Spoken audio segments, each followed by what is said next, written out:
Hi అండి. ఈరోజు మా నెల్లూరు మినపప్పు పచ్చడి చేస్తున్నాను. ఎండుమిర్చి కొంచెం ధనియాలు వేసుకొని బాగా వేపుకొని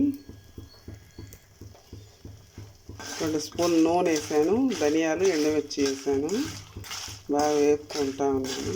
వేపిన తర్వాత అవి తీసి పక్కన పెట్టుకొని మినపప్పు పొట్టుపప్పు కానీ ఉంటే అది బాగుంటుంది, టేస్ట్ కానీ స్మెల్ కానీ.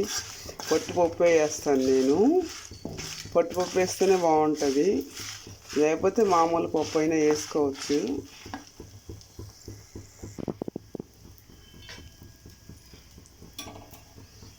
పొట్టుపప్పు వేస్తా ఉన్నాను. కొంచెం ఆయిల్ వేసుకోవాలి. ఒక 1/2 స్పూన్ వేసుకుంటే చాలు.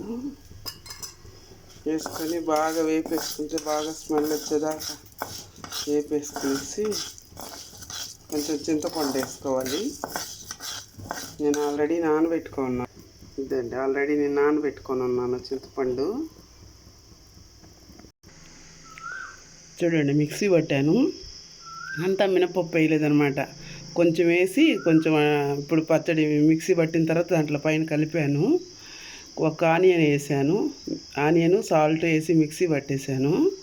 చూడండి ఎలా ఉందో, నోరు ఊరుతుంది కదా. వేడి వేడి అన్నంలో పచ్చడి వేసుకొని నెయ్యి వేసుకొని తింటూ ఉంటే సూపర్గా ఉంటుంది. ఓకే, నచ్చితే లైక్ చేయండి, షేర్ చేయండి, సబ్స్క్రైబ్ చేసుకోండి. Okay, bye.